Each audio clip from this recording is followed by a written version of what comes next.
A ton of things going on, some local, some not. We'll wrap it all up in a little, what are we calling this thing? It's not a blitz.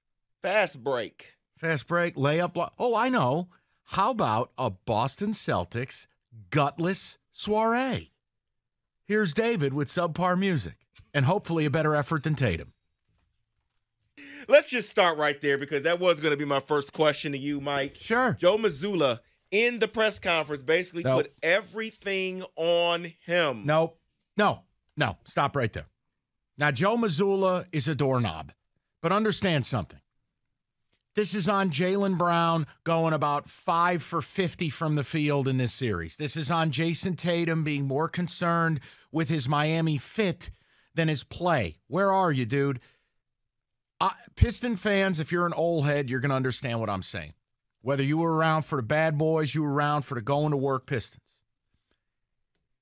There's a pride level to putting that jersey on when you're playing for championships. And when you lose 2 home games to go 0-2 and your entire season is on the line, and frankly, the future of your coach and the future of you and your family living where you live, and you go out, and I've seen stronger spinal integrity from jellyfish than what I watched last night. It's unacceptable. Now, Joe Mazzulla might get fired. That's just the cost of doing business. But I think it goes way deeper. And my concerns with this group, I have always said this. Tatum and Brown are awesome, but they are not dogs. They are not the alpha that they think they are. Jimmy Butler is that dude. LeBron is that guy, right? These two, how about this, Rico? How long do we get to keep saying, but they're young? That was gutless. You know gutless. What? Yeah, I don't think they know how to win, and it's something we were talking about. Maybe that's where Chris Paul should go.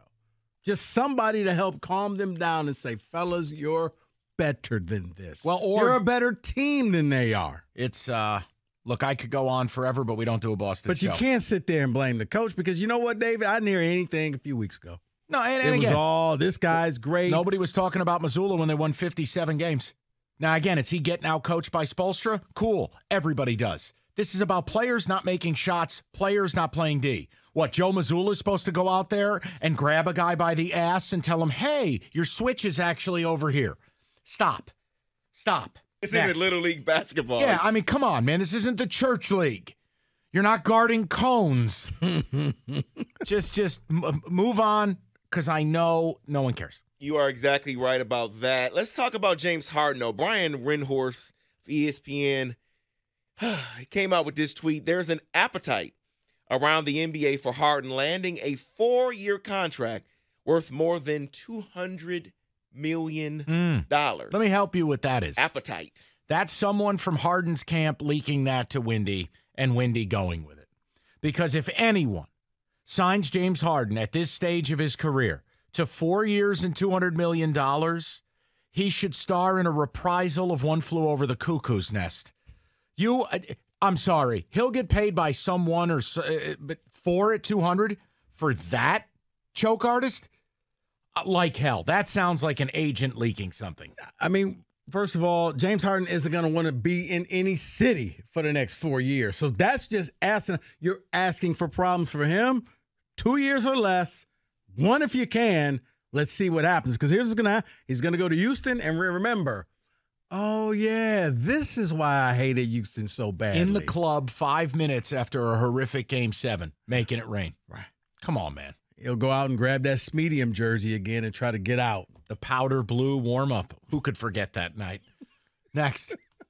Mikal Bridges' name has been out there. A lot of teams maybe want to trade for him. Portland has been rumored to want to trade the number 3 pick for him, but according to The Athletic, the Nets aren't interested in such a deal. They're not interested in trading Mikal Bridges. Reportedly, there was a deal for Bridges from Memphis earlier in the season for 4 first-round picks, and they said no. Wow. That's a smart move by the Nets. What I want to say, though, is Piston fans should really listen to that. It may sound egregious and outrageous, but this is where the league market is right now. So when you bring up trades to us and you don't like my answers and my asks for what it would take, Mikal Bridges is a nice player, but I am not sacrificing a decade of draft capital. Because remember, it's every other year. The lasting impact of that is the better part of a decade. You know, again, Piston fans want to talk about Cam Johnson. He's restricted.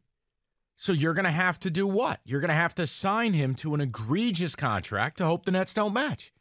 These are not answers to our problems. They are just other problems disguised as those. Go ahead if you disagree. No. I like Mikal Bridges. I do too. I mean, 4 first-round picks. Yeah, that's crazy, isn't it? Yeah, and I mean, honestly, I think it's a little buyer's remorse because I don't think the Suns really knew what they were doing. But yeah, he's good. I think he's going to be one of those guys as time progresses. He's going to get better and better, and he's going to become a part of a big 3 somewhere. But he's not worth 4 first-round picks right now. That's crazy. I put this next story in here just for you, Rico. Oh, thank God. It's not more abuse for Not me. a fan of the All-Star game, are you? Well, changes may be afoot.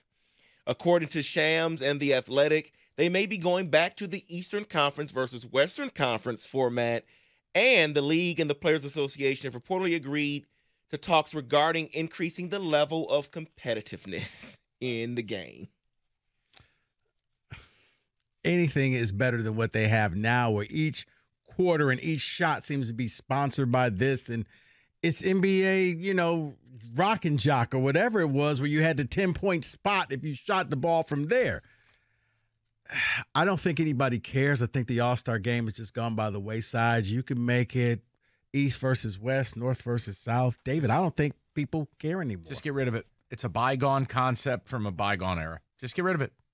We as a society don't care anymore. Full stop. I mean, honestly, you couldn't do it. I'd rather see, fine, go get the All-Star team from the college game and have them play NBA weekend.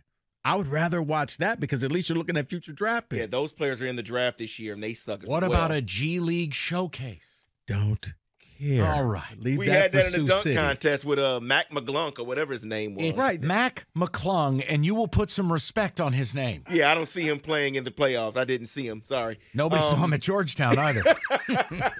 And then let's close it out with this. I want to know, and I want you to describe this player's legacy. He just retired. That player is Carmelo Anthony. He was a 6-time All-NBA player, 10-time All-Star on the NBA 75th anniversary team. 9th all-time in scoring. Absolute loser. Honestly, it's like, wait, he wasn't gone already? NBA Live 2004 cover athlete. The last time I bought a basketball video game. Powder blue Nuggets uniform. Who could forget? What an era. Yeah, I guess that leaves LeBron from the 2003 player class. left. Yes. He's the only one left in the league, and he's just waiting for his son to get here. What is your Rafe LaFrentz memories? 248. No, he's a loser. Kansas is on. I never liked him. I never liked his style of play. I thought he was petulant. Very selfish player. Yeah, and just look, the best thing the Pistons ever did was not take him.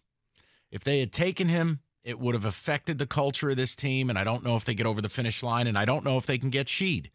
I know Darko was a bum, but it did clear the way for the need for a power forward, and that Sheed came in and galvanized everything. And he apparently is still upset that the Pistons promised him that they were going to draft him and passed him. Oh, wow. This day. But You guys got $250 million in the bank, Sure and it's does. 20 years later. Wow.